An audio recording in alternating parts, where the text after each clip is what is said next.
Y'all join palms and repeat after me.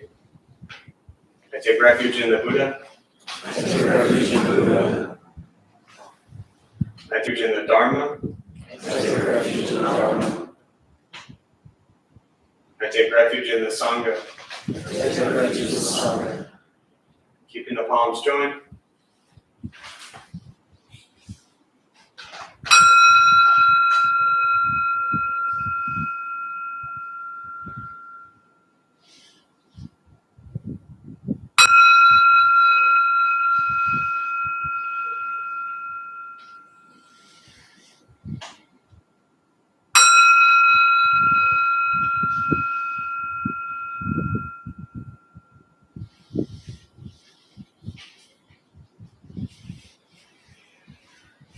Put the palms down.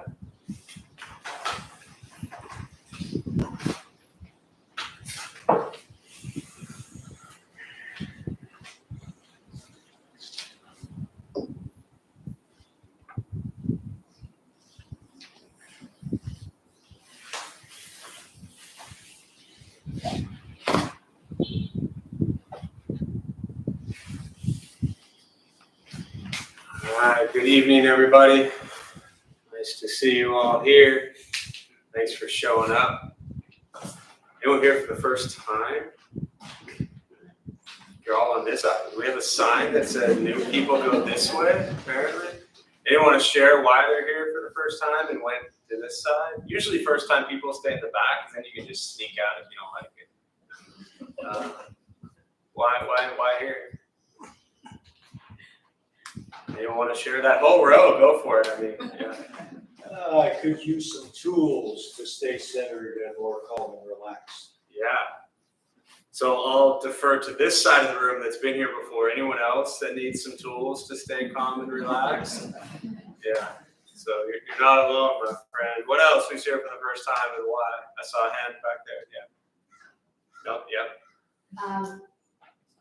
I've been introduced to Buddhism before through Hinduism. Yeah. And I met somebody recently and it kind of activated something for me in Buddhism. I've been getting a lot of synchronicities and information and feel very drawn. So I'm here. Yeah. Nice. Well, welcome. Glad you're here. Yeah. Anyone else here for the first time want to share why?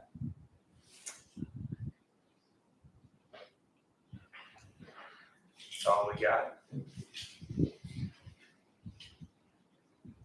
One more. Welcome. So I was at a retirement facility today. I don't know if I call it a retirement facility. It was a very nice residential facility for people that are retired. And the topic of the talk, I go there every other month, was there are seats scattered in here, so feel free to come on up. The topic was meditation and then to focus on joy. And it was interesting because, let me read this, they flyers each time. I go every other month, like I said, and this is the first time I've actually ever seen the flyer that they make. And now that I've seen it, I need to make sure that I approve them first. It just said, and it's so cute too, like this place is the best, but it says, change your life with Jeff Zlotnik, joy for each moment. And I was like, man, that's a lot of pressure. And I actually started my talk today with exactly what I'm saying right now, but it's just still on my mind. I thought it was like the funny, I was like, wow, if you think I'm going to change your life, I hope you didn't pay for any of this stuff, because that's a big expectation. But the topic was joy, and that was something that we definitely focused on. And before we kind of settle into meditation here, what brings you joy? Who wants to share? Just kind of shout out. Yeah. Working in the garden. Working in the garden. Animals. Animals. Pets. Pets. What else? What brings you joy? Reading. Say again? Reading. Reading. Sobriety. Sobriety. Taking a hike. Taking a hike. Laughter. Laughter. Grandkids. Grandkids. I'll come back to that, but my favorite comment today was along those lines. Nature. Nature. I see a hand all the way, yeah. Music. Music. What else? What brings you joy? Helping someone do something that they didn't think they could. Helping someone do something that they didn't think they could. Yeah. Anything else? And even if you don't share it out loud, at least think to yourself, what brings you joy? Because it's a really beautiful part of this practice. I get it. Buddhism focuses on life is suffering. And I know that's always my focus is like, okay, we suffer. Let's expand on why and kind of dig through that. And that's just miserable. I mean, I get it. It's an important piece of this practice. It's the first thing the Buddha taught. But there's a really beautiful emphasis on joy that should not be overlooked with this practice. Obviously, we work on understanding why we suffer, why we struggle, why we're facing anxiety and stress and anger and sadness and depression and all those things. We're working on understanding this stuff. But we also don't want to spend so much time focused on all that we lose sight of the fact that there are so many things in our lives that bring us joy. And don't be afraid to stop every moment, every day.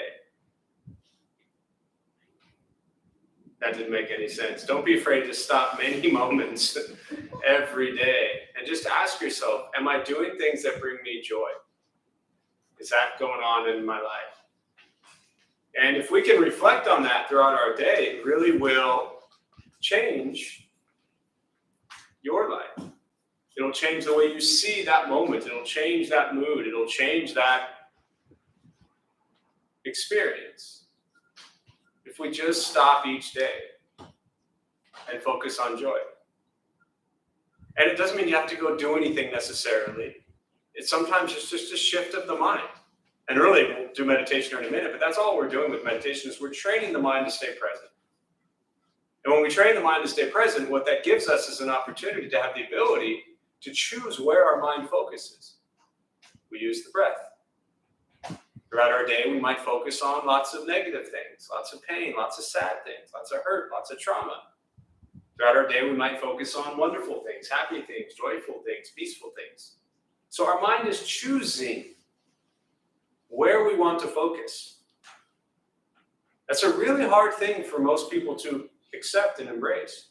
That when you're miserable, your mind, nobody else's, is choosing to focus on things that make you miserable.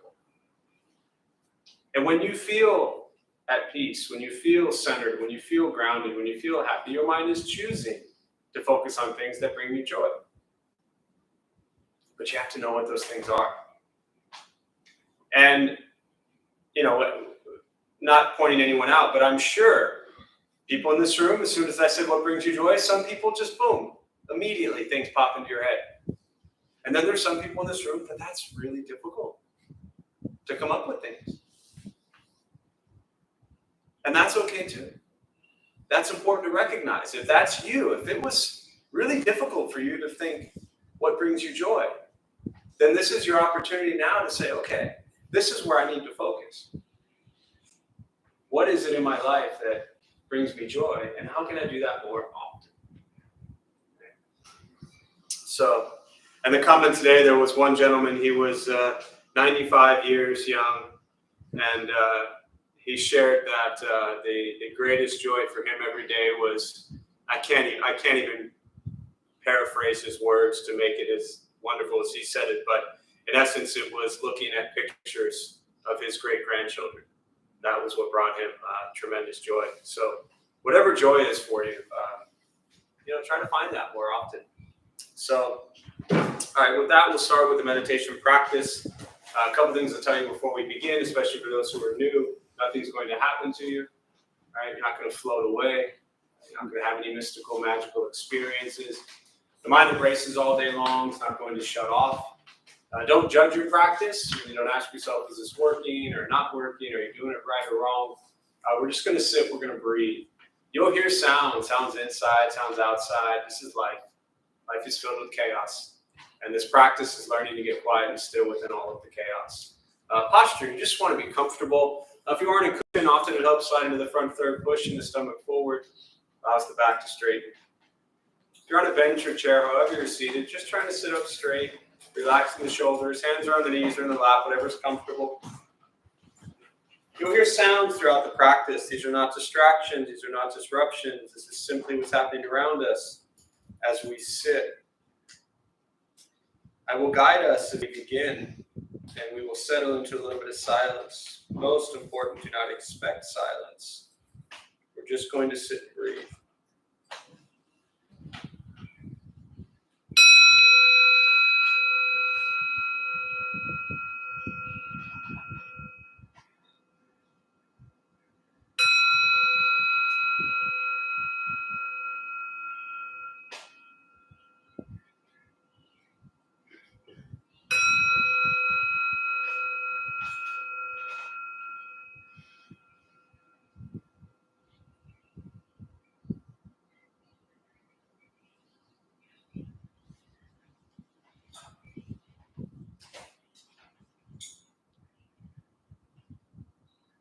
And starting with the eyes closed if comfortable, or slightly open.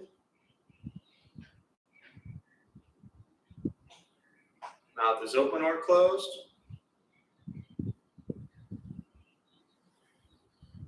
We'll start with taking 3 deep breaths, slowly.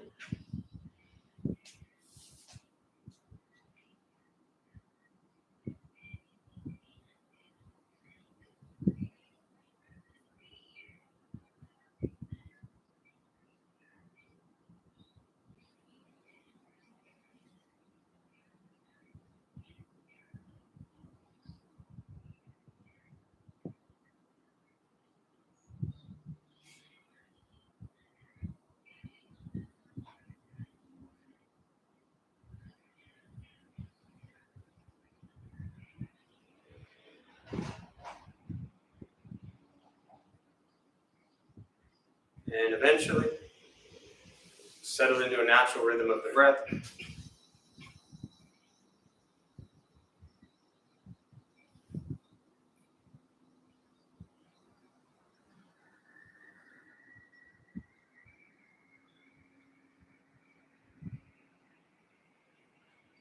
Noticing the mind as it wanders, jumping from thought to thought.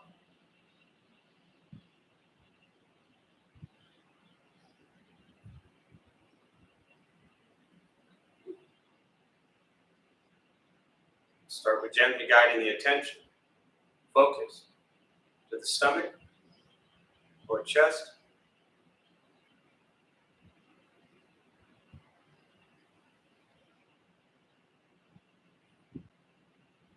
Breathing in, feel them rise.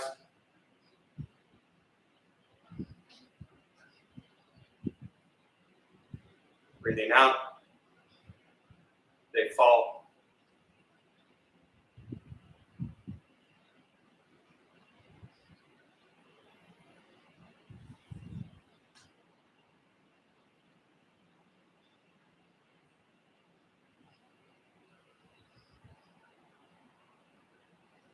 Simply continue this practice.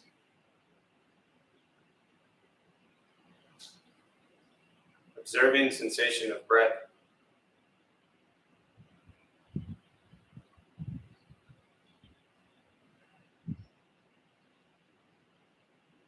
Expecting nothing, but to sit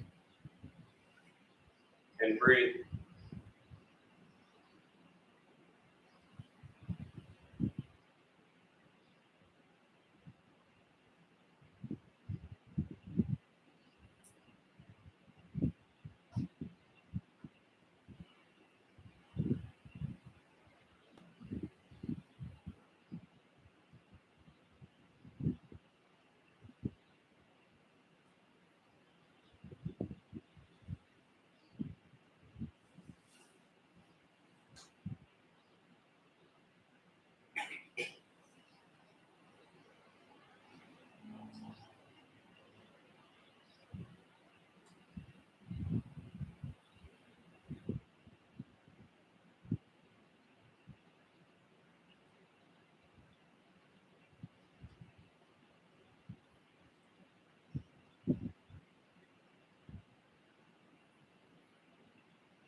As the mind wanders, lost in thought,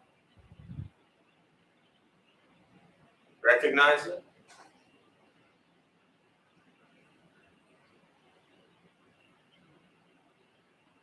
Release that thought.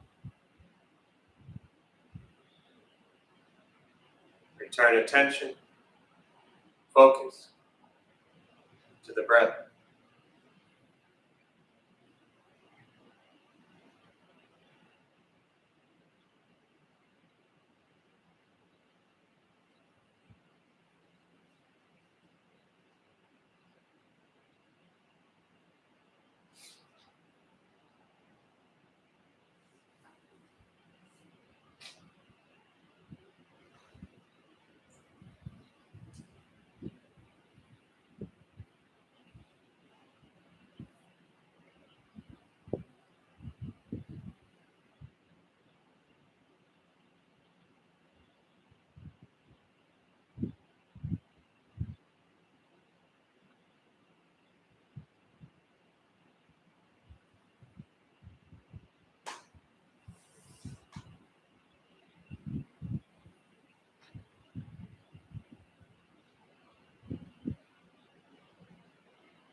Where's your mind?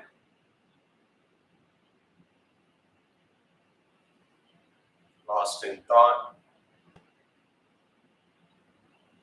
Return to breath.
letting go of expectations, letting go of judgments from the practice,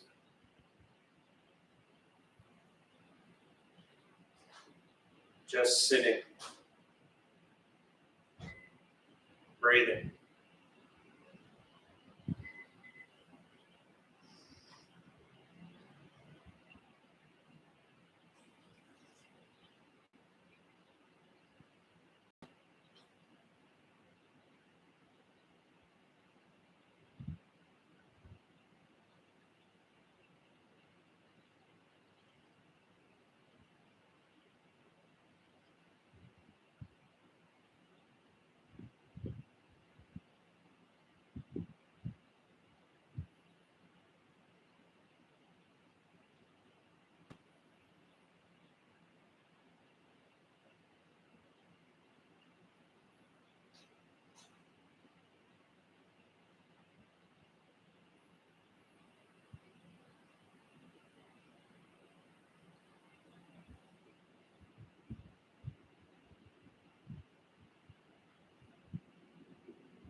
Learning to be comfortable in stillness,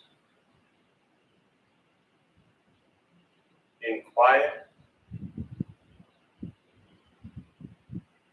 wanting nothing but to sit and breathe.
with the body still, rested,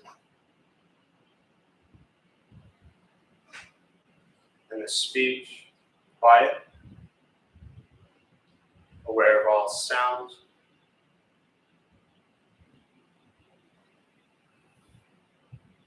And the mind learning to settle.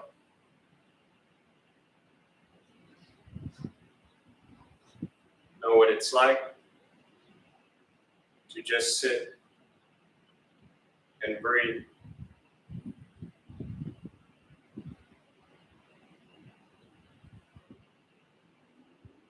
Knowing with each breath, there's nothing else to do.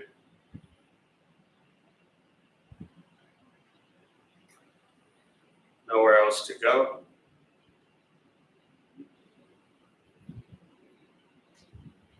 And no one else to be.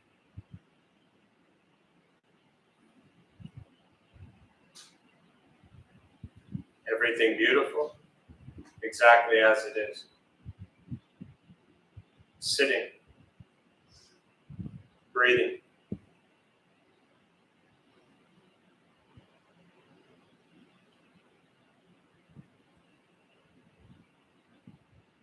Once again, taking 3 deep breaths, slowly.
As you slowly open the eyes,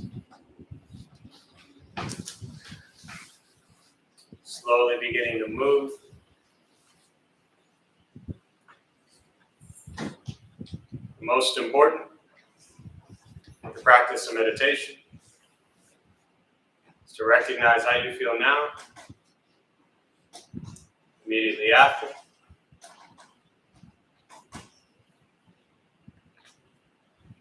Compare this to how you typically feel throughout your day. Recognize the difference, if there is one.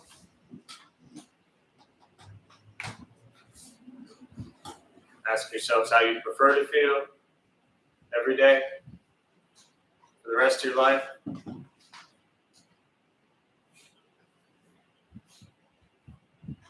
realize however you feel now, if it's quiet, calm and still, or a busy mind, racing mind, whatever you're sitting with at this moment, it's nothing to do with anything I said. It's nothing to do with how we sit and hold the hands or cross the legs. It's nothing to do with the sounds around us or anything else for that matter. It has everything to do with your own mind and your own mind's reaction to an external condition. This is what the Buddha called pratitya samuppada, means dependent origination. This is the basis of the Buddha's awakening. The word Buddha simply means awaken. He was a human being, no different than any one of us, who began to understand why he suffered, why he got angry, sad, depressed, stressed, anxious. He began to understand the causal relationship of all phenomena. What that means very simply for all of us, regardless where you come from or what you believe in or where you think you're going, your whole life is filled with things that happen. You react. More stuff happens. More reactions. That's it. This practice is simply learning what it's like to respond to something quietly, peacefully, still. Because for most of us, the way you responded to the last 20 minutes is quite different from how you respond to everything else that's happening throughout your day. So all we're working on is closing the gap where the way you feel now is closer to how you feel always. Just as driven, motivated, productive, successful, whatever that means to you in your respective lives. But with a mind that's steady, clear, focused, distracted by nothing, disturbed by no one. Imagine going a day without being disturbed by someone. Imagine going an hour without being disturbed by someone. This practice is not easy. It's not necessarily fun. It's not an escape, as often people think it is, especially those who might be newer to this practice. If your life is a crazy, hectic, stressed out mess, meditation is not going to fix that.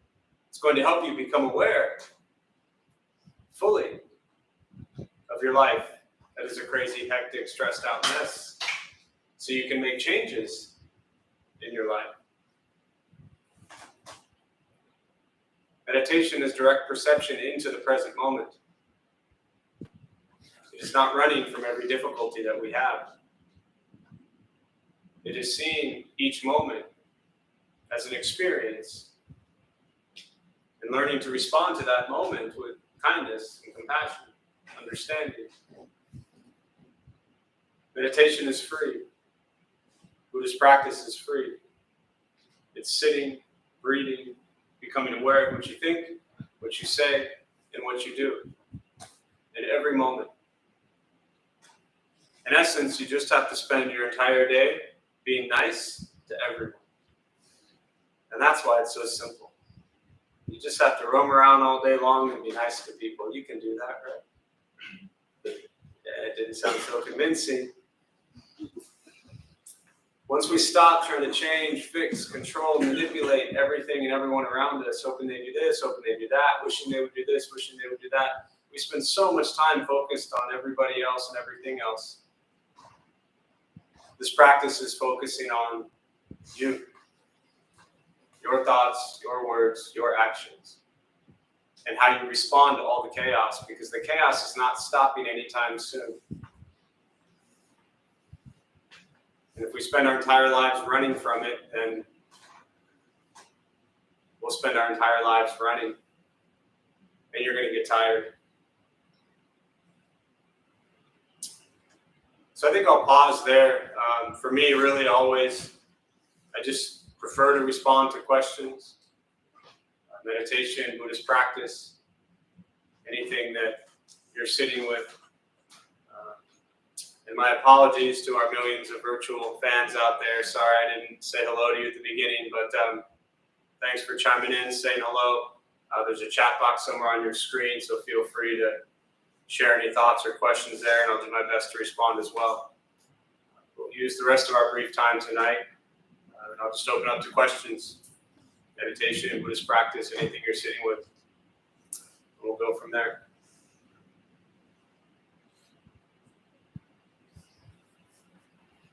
Hi. Hi, I'm Jesse. Hi, Jesse. I'm Jeff. Nice to meet you again. So I recently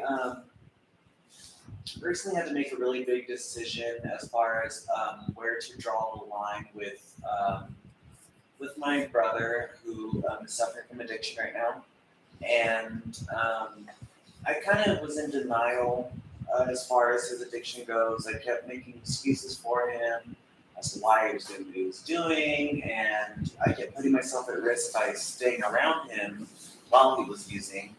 And I, he stood me up on my birthday because he was supposed to come pick me up, took me out for a pass to go spend time together, and then he stood me up again this last Saturday. And, so I kind of, screamed and cried, had to get it out, talked to my mom,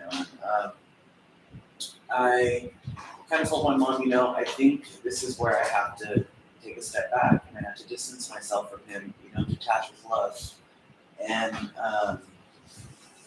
it's been really painful, but it's getting easier day by day. And I just don't want him to feel abandoned. Like I don't, because I promised him that I would never turn my back on him, and that's kind of, I feel like that's what I'm doing. At the same time, how do I go about that? How do I go about processing that? Yeah. So I'm going to paraphrase all of that just for those virtually or those in the back that didn't hear. So you are having challenges with your brother. Brother is in his addiction. You found yourself eventually not being able to be around it, not healthy, not safe for you. You're struggling with that because you also promised your brother that you would never turn your back on your brother. And now you feel as if you are turning your back on your brother and you want to know how to process that. Is that fair enough? Yep. Yeah. Sounds like you're processing it just fine. A couple things to touch on, very specifically that you shared. You said, and it's just a choice of words, but I just want to use this to share with you and everybody really. You said you're trying to figure out how to detach with love. Those were your exact words. Right. And in Buddhist practice, often the teaching of non-attachment gets said as detached. Non-attachment and detached are two very different things. When, and the semantics and words obviously mean different things to different people, but detached is almost like a cutting off, right? And so part of your internal struggle, from what I heard, is you feel like you're cutting your brother off, but also wanting to do it with love. And so you have this struggle, because you, again, I'm no therapist, I'm just guessing based on what you shared and the looks on your face. You're feeling guilt, you're feeling shame, you're feeling like you're letting your brother down. Non-attachment is love. You're doing what you need to do based on what you just said to look out for you, because that's really important, right? And you can't go running around saving the world if you're dying, right? So understand that you're practicing non-attachment and putting space where space needs to occur for you, Jesse, to be okay. Does that make sense so far? Absolutely. So you're not attaching to your brother's journey, which is good. You know why? Why do you think? What did I just say? Let's simplify this. You're not attaching to your brother's journey, which is good. Why? So I don't fall into that. No, it's your brother's journey. Oh, there you go. It's not yours. We're all on our own journey. We can love, we can care about, we can leave doors open. But at some point in time, we have to recognize, especially in the situation, it's not safe for me, so my door needs to close. You know how many parents and whatnot have been here over the years in the exact same situation? Brothers, sisters, parents, sons, daughters, you name it. You're taking care of you. Beautiful. You're not a terrible person because you're taking care of you. Your brother's got to figure out your brother's journey. Sounds like you're figuring out yours, and keep on it. Yeah. I see a hand. Oh, there you go. Okay, yeah, go ahead. Yeah. On that same kind of vein, so I'm a caretaker for my grandmother who has Alzheimer's and just got a terminal cancer diagnosis. How do you practice non-attachment or self-preservation and also acceptance, but simultaneously grieve if you feel grief in the process. Sure. I'm glad we're starting off with simple questions. This is great. I appreciate it. Y'all could have warned me. I might have actually read something once in a while. The question around practicing non-attachment, caretaker for your, you say grandmother? Yeah. Alzheimer's. Again, I'm just paraphrasing for those who virtually maybe didn't hear this. How do you practice non-attachment, love, and also grieve at the same time? Yeah. Very delicately, truly. I think it's important to recognize that,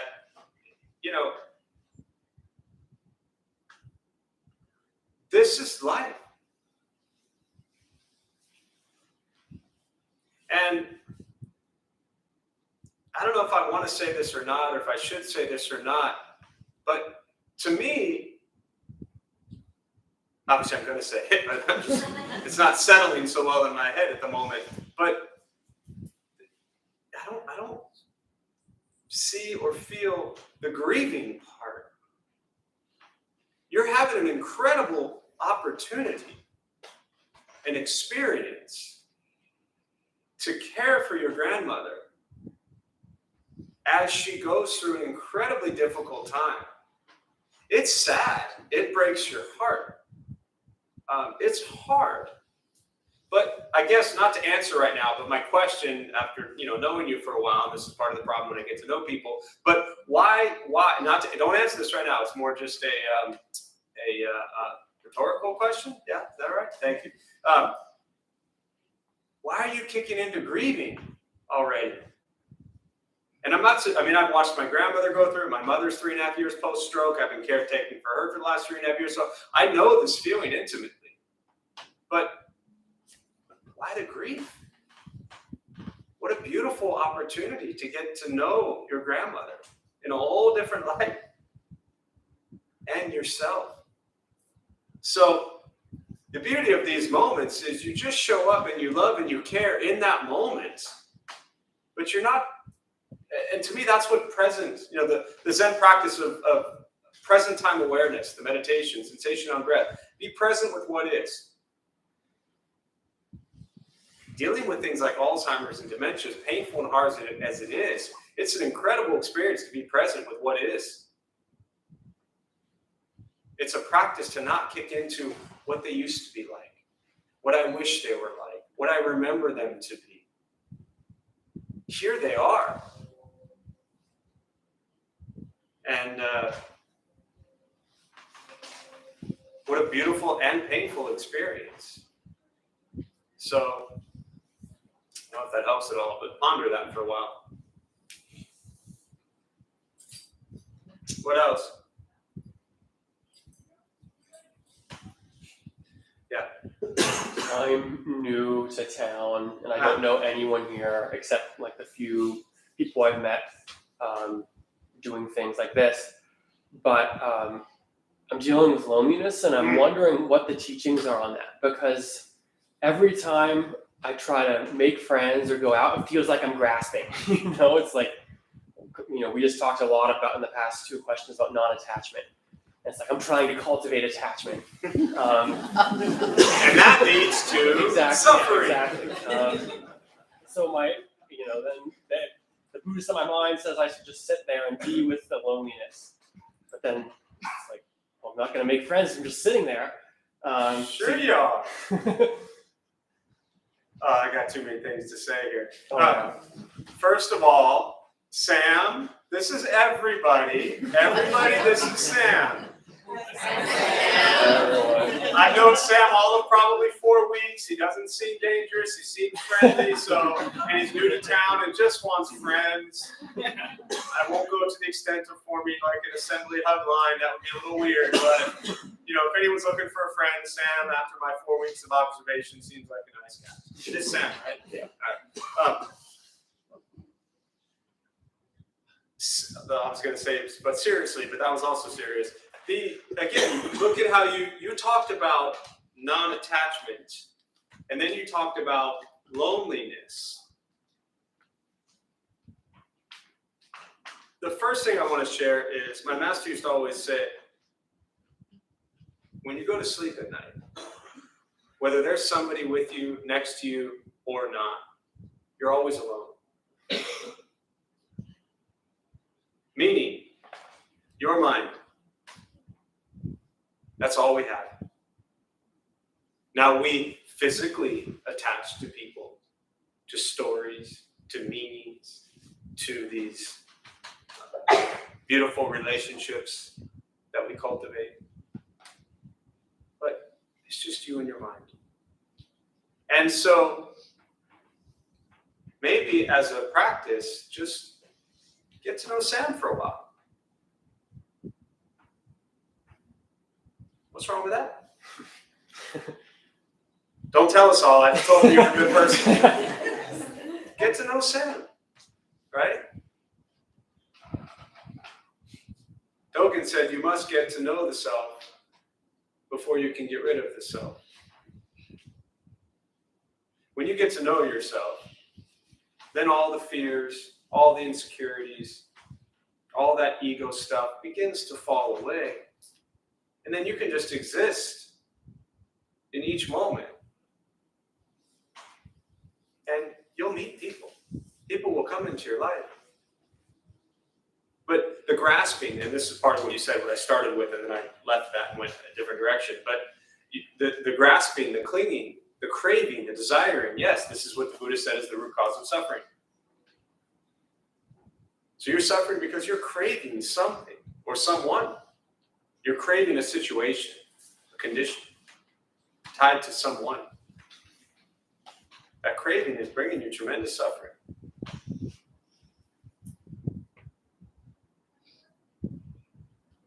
Get to know yourself. Get to like Sam. And see what happens. Yeah. So, what else?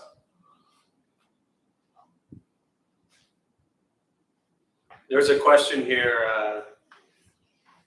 It says, good evening. I have a question about how Buddhists deal with therapy and trauma. Is it as simple as letting the past go? And this is the best question I've ever heard. Is it as simple as letting the past go and chanting the Prajnaparamita mantra? So let me just focus on the first part here before I get to the Prajnaparamita mantra. I just love the fact that you combine simple with chanting the Prajnaparamita mantra. Prajnaparamita is the perfection of wisdom. It's based on what's called the Diamond Sutra, the Heart Sutra. The entire body of these teachings is, in essence, what's called the emptiness teachings. And the emptiness teachings, I guess I'll just start with this, helps us understand that reality is completely different from how you perceive it to be. Reality is completely different from how you perceive it to be. And that we spend all of our days observing people and places and things, thinking that we're correct.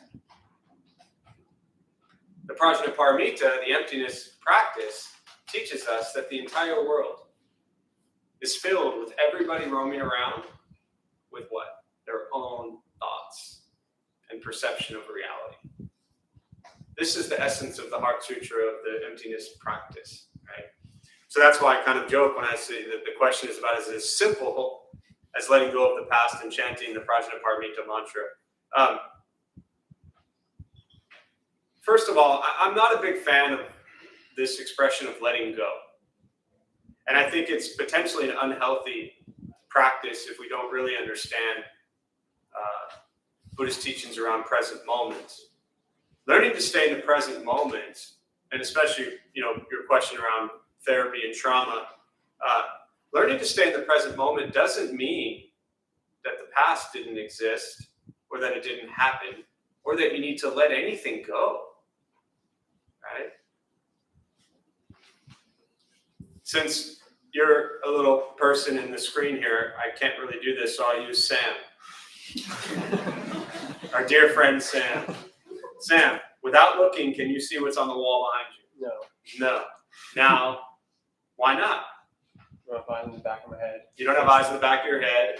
You're not looking at it, right? Now, if I ask you to turn around and look at the wall behind you, could you see it? Mhm. Has it been there the whole time? Mhm. Yes. You're just choosing what? At Not this to look moment, that way. not to look that way. You don't have to let go of the wall behind you. You don't have to let go of all the pain and suffering that you've gone through. The practice is to cultivate a mind that is trained to be in the present moment, to have the ability to choose, when do I want to look at what happened to me in the past, or happened with me in the past? And there are times where it's beneficial and healthy to say, yes, I've gone through these experiences. This was traumatic. This was painful. This hurt. This happened to me when I was 10. This has happened to me when I was 30. This happened to me yesterday. You don't have to take all that and forget it. But the practice is to have the ability to look at all of that and not let it destroy you emotionally. That's the practice. It's not letting it go. Letting it go is as if it's never happened, I'm done with it. No, it's there. And it's shaped who you are in this moment. But it's not who you are in this moment. And the question, I talk about this a lot, the question around, therapy. Therapy is incredibly important. Therapy is not Buddhist practice. Buddhist practice is incredibly important if it's of interest to you. But Buddhist practice is not therapy. My often joke is half the people in this room are in therapy, and the other half are therapists. And half of those people are in therapy. So, you're virtual, but you're in good company here with people who dabble in both of those worlds. And therapy, like I said, is important. Do not stop it. If you're on meds, do not drop your meds. Don't go to meditation and do some Buddhist thing and be like, I'm done with my meds. Stay on all that stuff. But understand that what therapy is doing is it's creating conditions for you to relive your pain over and over and over again. And this whole time, you're trying to process it. You processed it perfectly well in one sentence. All you have to do is just shift your view of what you're processing. You're not going to solve it. You're going to learn to understand that I've made a decision. And I'm okay with that. You don't need to spend 6 months telling your therapist that you've made a decision. Just make a decision and learn to be okay with that. Learn to be in the present moment. Therapy will relive it over and over and over again. And for a lot of people, that's important. But the question I always say to people is, how many years do you want to spend reliving what happened 10 years ago, 40 years ago? How many years do you want to relive that? Are you going to spend the rest of your life processing your entire life? Or can you get to a place where you say, I've gone through tremendous pain and trauma, and I've gone through some beautiful experiences in my life. And I'm going to move forward. And that's really for each individual to ask themselves. So hopefully that's helpful.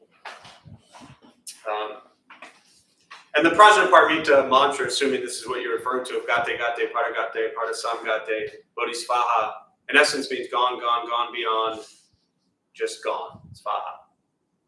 And, on a practical level, unless it really means something to you, I don't think that's going to help you much.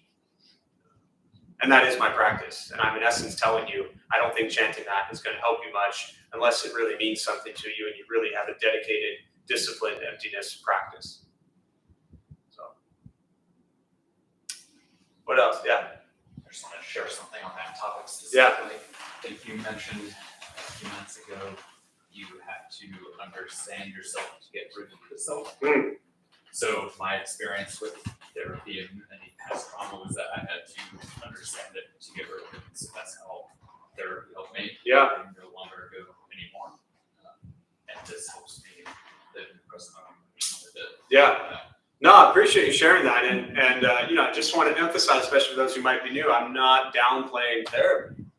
Critically, incredibly important and valuable.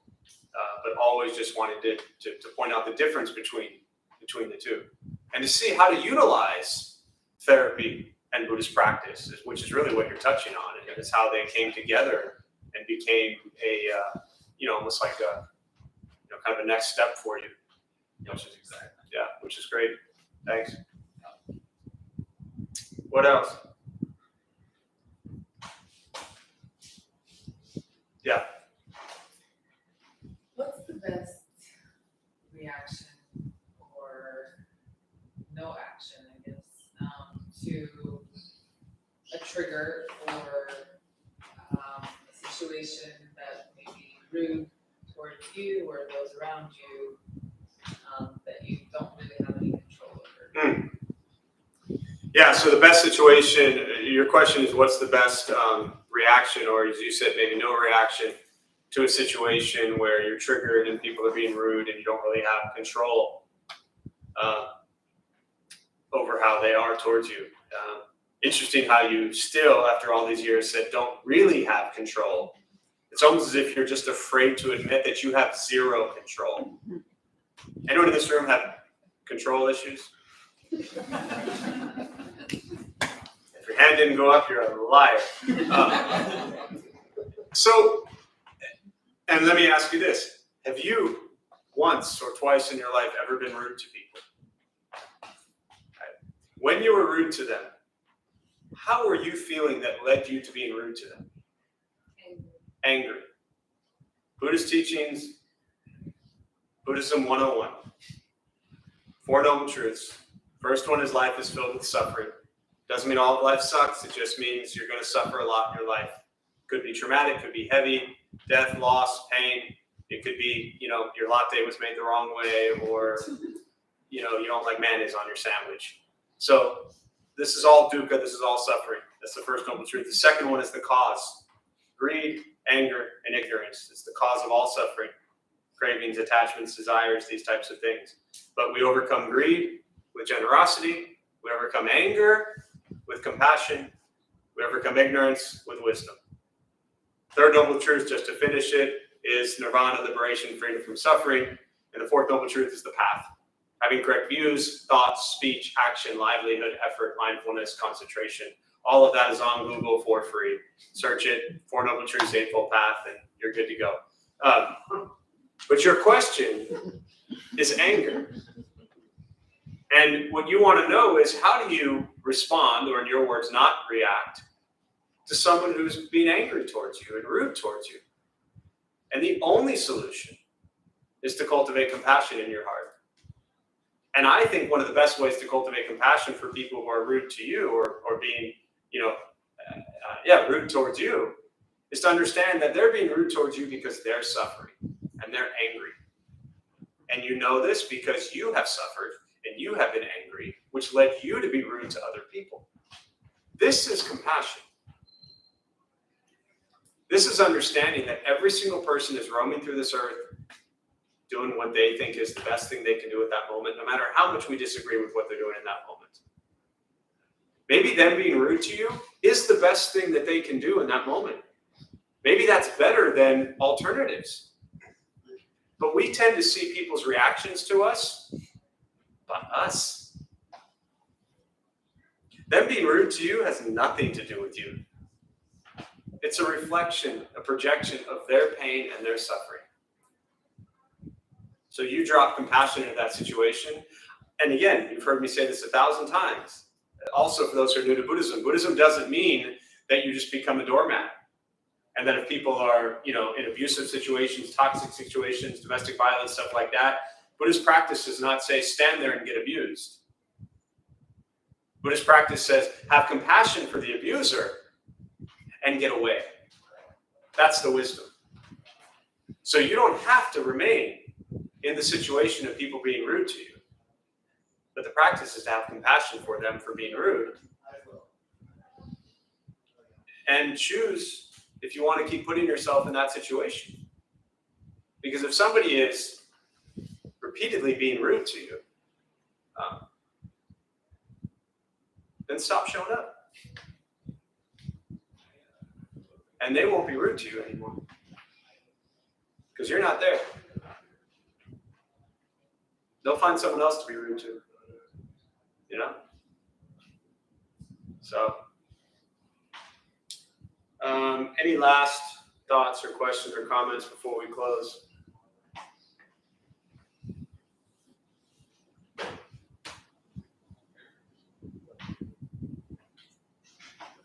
What is your advice for somebody who's new to the path of Buddhism and wants to go deeper? Say again? What is your advice for somebody who's new to the path of Buddhism and wants to go deeper? My favorite question. Deeper. Or just expand upon it? Expand upon it, yes. Four Noble Truths. Eightfold Path.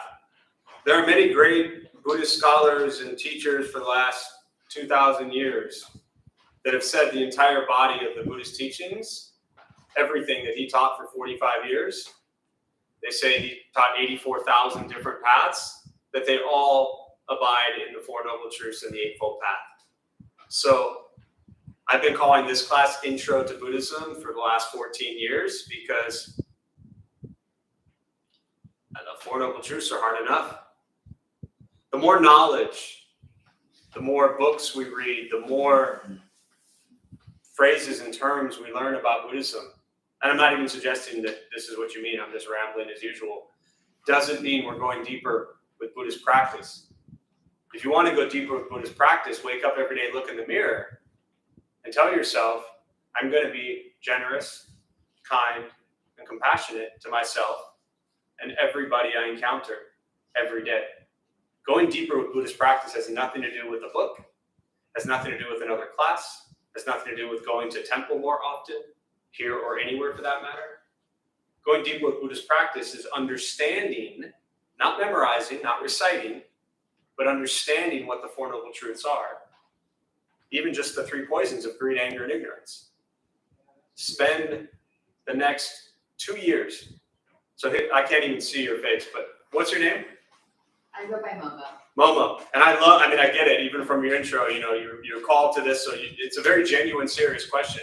And I'm truly answering it, even with the undertones of sarcasm you might hear, like as honestly and genuinely as I can, which is if you want to go deeper with Buddhist practice, seriously, every day for the next 2 years, I want you to wake up and look in a mirror and say, Momo, I'm going to work on being generous, compassionate, and kind. Every person I see today. Do that for 2 years.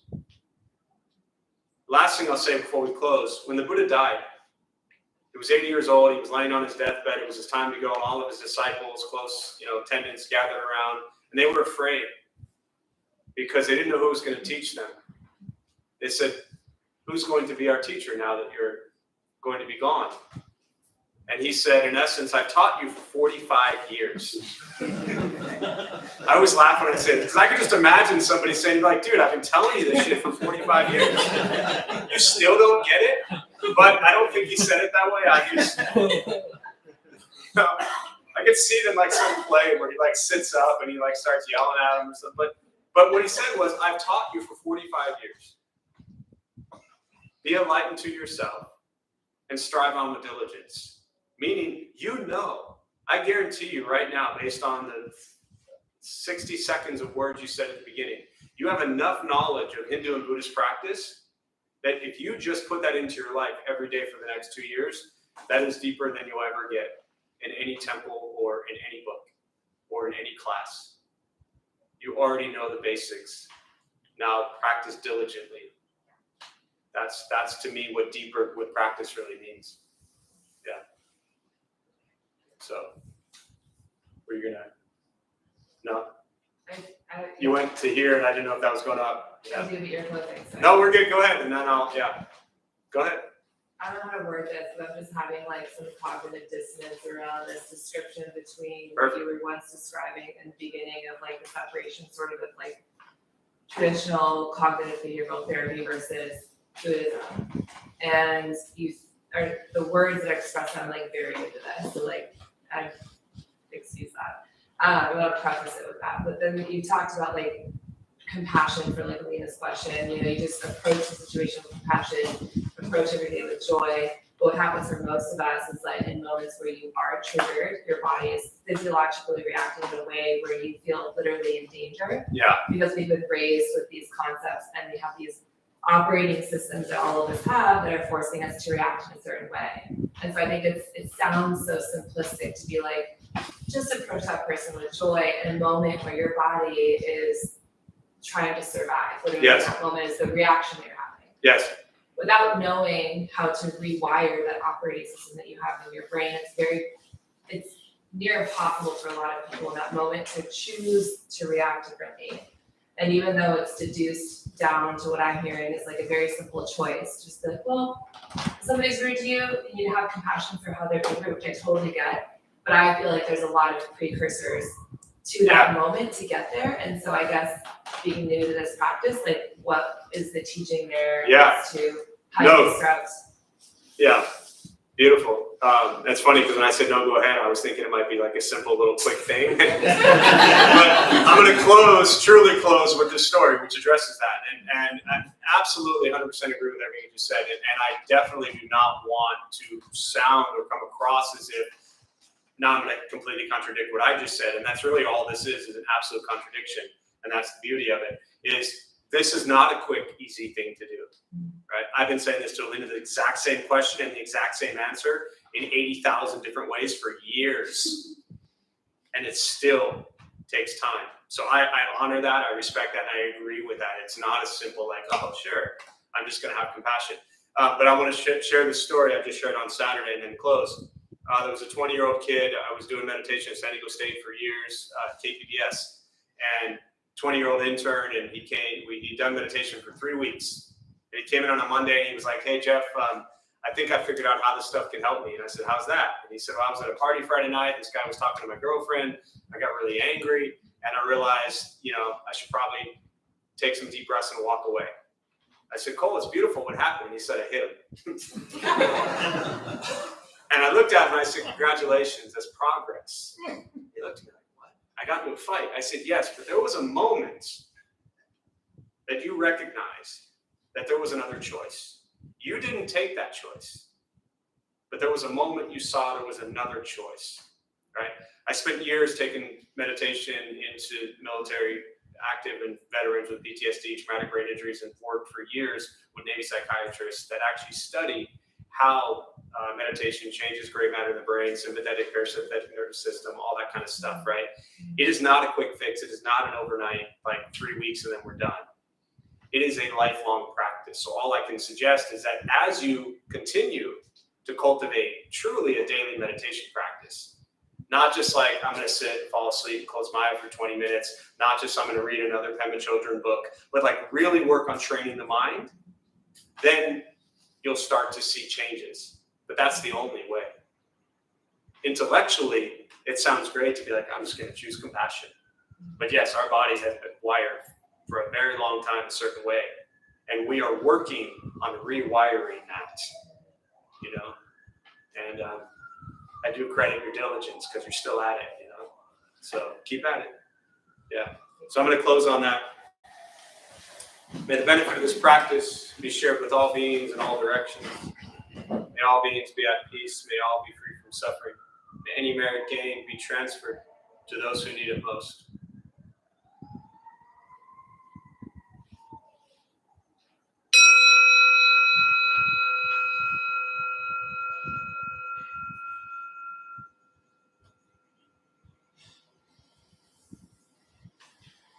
All right, we'll do a couple, just a quick announcement. My apologies just for going so late. The questions were great. John will do a few quick announcements and then we'll head out. Hello, everyone. I'm tonight's host, John. Hi, John. We opened the Dharma Bone Temple 17 years ago to introduce Buddhist practice to those who show up. Those who lead are not nuns, monks, gurus, masters, or teachers, and are not looking for students. They are simply practitioners sharing their interpretation of the practice. Every night we have different classes led by different people from various Buddhist traditions. We have a recovery sangha that meets several times a week for anyone with addiction, and our food redistribution program is every Thursday at 5 p.m. We have classes and programs every day, and everything we offer here is always free. The full schedule is on our website and also posted in the entryway above the shoe rack. We have a lending library. If you see a book you like, feel free to borrow it, then bring it back whenever you are done with it. Please straighten your seat or cushion before you head out. If a few people could stay to close and latch the windows, that would be helpful. Thank you for being here. We wish you well and hope to see you again. Thank you all.